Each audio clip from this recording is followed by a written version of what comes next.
বাংলা বাঁচাও যাত্রা উপলক্ষে বাইক টোটো মিছিল নদিয়া জেলার হরিণঘাটা ব্লক সিপিআই এরিয়া কমিটির পক্ষ থেকে বাংলা বাঁচাও যাত্রা উপলক্ষে সুবিশাল বাইক টোটো র্যালি।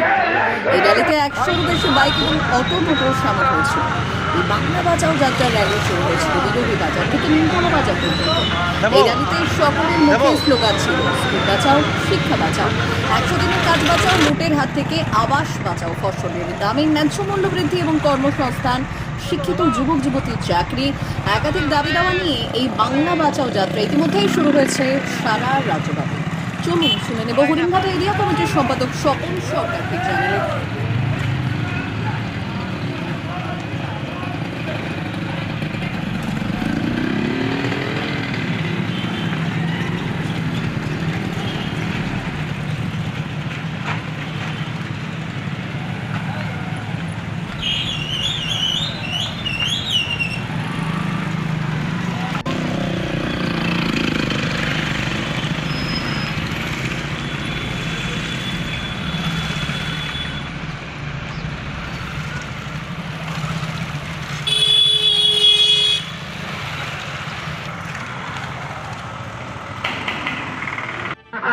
সরকার এবং কেন্দ্রের সাম্প্রদায়িক বিজেপি সরকারকে উৎখাত করার মধ্যে দিয়ে বাংলার গৌরব আবার ফিরিয়ে আনে।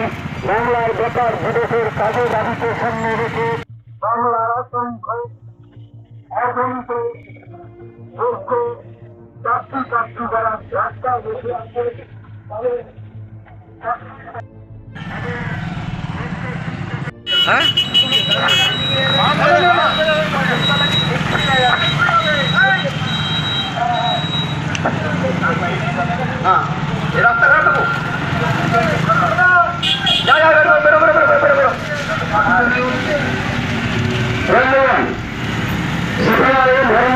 এরিয়া কমিটির পক্ষ থেকে বাংলা বাঁচাও যাত্রা আজকে বিরোধী বাজার থেকে নিমতলা বাজার পর্যন্ত যে বাংলা বাঁচাও যাত্রা শুরু হয়েছে।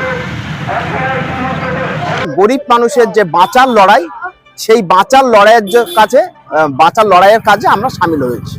ইতিমধ্যে এই রাজ্য এবং কেন্দ্র যে ধর্মের রাজনীতি একটা বাতাবরণ সৃষ্টি হয়েছে, না বিজেপি চাইছে হিন্দুত্বকে বজায় রাখার জন্য এবং ধর্মের সুষ্ঠু দিয়ে হিন্দুদেরকে এক জায়গায় করার জন্য, আর তৃণমূল চাইছে যে মুসলিমকে সুষ্ঠু দিয়ে যে এই রাজ্যে বিজেপি আসলে মুসলিমদের উপর অত্যাচার আসবে।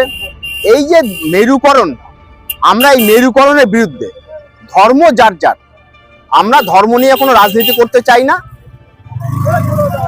একটা মন্দির করলে মানুষের সমস্যার সমাধান হবে না, আবার একটা মসজিদ করলে মানুষের সমস্যার সমাধান হবে না।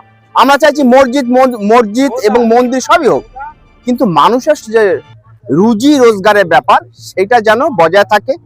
আজকে আপনারা জানেন আমাদের রাজ্যের যেসব গরিব মানুষ, মেহনতি মানুষ, খেটে খাওয়া মানুষ, তারা ভিন রাজ্যে যখন কাজে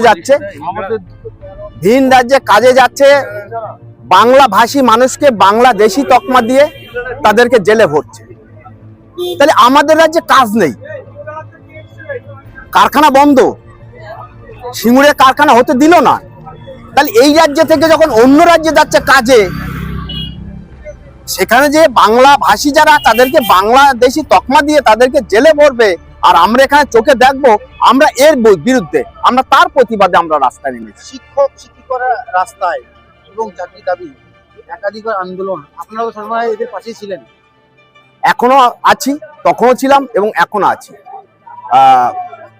আমরা শিক্ষার বিরুদ্ধে নয়, আমরা শিক্ষার পক্ষে। আজকে এই যে মাস্টারদের চাকরি গেছে, খুব দুঃখজনক। মহামান্য হাইকোর্ট, মহামান্য সুপ্রিম কোর্ট বারবার বলেছেন যে অবৈধদের তালিকাটা আপনারা দিন, তাহলে বৈধদের তালিকাটা আমরা এখানে যাতে তারা সুস্থভাবে স্কুলে চাকরি করতে পারে, আমরা সে বিষয়ে বিবেচনা করব। কিন্তু তালিকা দিল এই রাজ্যের মাননীয় মুখ্যমন্ত্রী বলেন এবং তৃণমূল সরকার বলেন, কখন চাকরি চলে যাওয়ার পর সুপ্রিম কোর্ট যখন বললেন, মহামান্য সুপ্রিম কোর্ট যখন বললেন যে অবৈধরা পরীক্ষায় বসতে পারবে না এবং 1 সপ্তাহের মধ্যে তাদের নামের তালিকা দিতে হবে, তখনই তাদেরকে অবৈধদের নামের তালিকা দেওয়া। তার আগে দিলে আর তাদের চাকরিটা থাকতো। ইতিমধ্যে এসআই নিয়ে রাজ্য রাজ্য তোলপাড়, সেখানে বহুত মানুষের নাম বাদ গেছে। আমরা এরও প্রতিবাদে রাস্তা নেমেছি। আজকে আমাদের বাংলা বাঁচাও যাত্রা। আমরা বলেছি বৈধ ভোটার যদি একটা বাদ যায় তাহলে এই রাজ্যের মানুষ দেখবে আন্দোলন কাকে বলে। অবৈধ ভোটার বাদ গেলে আমাদের কোনো আপত্তি নেই, কিন্তু বৈধ ভোটার যেন একটাও না বাদ যায়, তার প্রতিবাদে আমরা রাস্তা নেমেছি এবং রাস্তায় আছি, রাস্তায় থাকবো। ইতিমধ্যে দেখা যাচ্ছে উত্তরবঙ্গ থেকে একটা সিপিএম এর র্যালি এবং বিভিন্ন কর্মসূচি রয়েছে। তবে আজকে আপনারা এগুলো করলেন, 26 নির্বাচনের আগে কি রাজনীতি মোড় কোথায় নেবে? মানুষ তো ইতিমধ্যে বলছে যে বিজেপি এবং তৃণমূলের বোঝাপড়ার মধ্যে দিয়ে এই দুই সরকার আছে। বিজেপি আজকে এই সরকারকে রেখে দিয়েছে, এটা মানুষ বুঝতে পারছে। দিল্লির যিনি মুখ্যমন্ত্রী অরবিন্দ কেজরিওয়াল, ওনাকে জেলে ভরেছেন, বলছেন যে আবগারি কেলেঙ্কারিতে মদ কেলেঙ্কারিতে তাকে অ্যারেস্ট করা হয়েছে। লাইসেন্স দিয়েছেন, টাকা নিয়েছেন, তাই তাকে অ্যারেস্ট করা হয়েছে। তাহলে এই রাজ্যের আমাদের মাননীয় মুখ্যমন্ত্রী পাত থেকে মাথা পর্যন্ত যে দুর্নীতি, সেই দুর্নীতির প্রতিবাদ করছে না কেন্দ্র।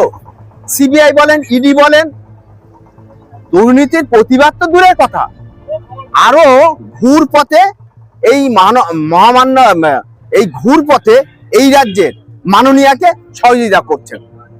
আমরা বলেছি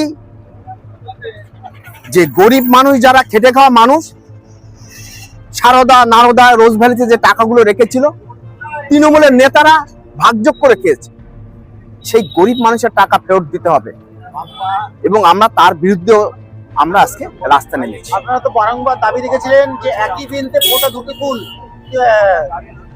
তৃণমূল এবং যেটা বিজেপি, সেটা কি বাস্তবায়িত হলো? হ্যাঁ, মানুষ তো এখন বুঝতে পারছে যে দুই ফুল একই বৃন্তে, একটা জোড়া ফুল আর একটা পদ্ম ফুল, এটাও ফুল ওটাও ফুল, কিন্তু দুটো ফুলই একই জায়গায়। এবং শুধু মানে তৃণমূলের নেতারা যেমন বুঝে নিয়েছে যে কেন্দ্রে যতদিন বিজেপি সরকার থাকবে, পশ্চিমবাংলায় ততদিন তৃণমূল সরকার থাকবে, এরা তৃণমূলের নেতাও জানেন, বিজেপির নেতাও জানেন। কিন্তু সাধারণ মানুষ এই 26-এ দেখবেন এই তৃণমূলকে ছুঁড়ে এমন জায়গায় ফেলে বলেছি এবং আরো বলবো, আমরা আগে চোর তাড়াও, রাজ্য বাঁচাও, ডাকাত তাড়াও, দেশ বাঁচাও। কারণ চুরির বিরুদ্ধে আমরা, চুরির বিরুদ্ধে। রাজ্যে হচ্ছে চোর আর কেন্দ্রে হচ্ছে ডাকাত। এই চোরকে প্রশ্রয় দিচ্ছে কেন্দ্রে হচ্ছে বিজেপি, এবং তার প্রতিবাদে আমরা আজকে রাস্তা নেব। সাধারণ মানুষ কি 26 নির্বাচনে আপনাদের পাশে থাকবে? অবশ্যই থাকবে, অবশ্যই, না থাকার কোনো যুক্তি নেই। আপনার নাম? আমার নাম স্বপন সরকার, ভারতের কমিউনিস্ট পার্টি মার্ক্সবাদী হরিণঘাটা এরিয়া কমিটির সম্পাদক।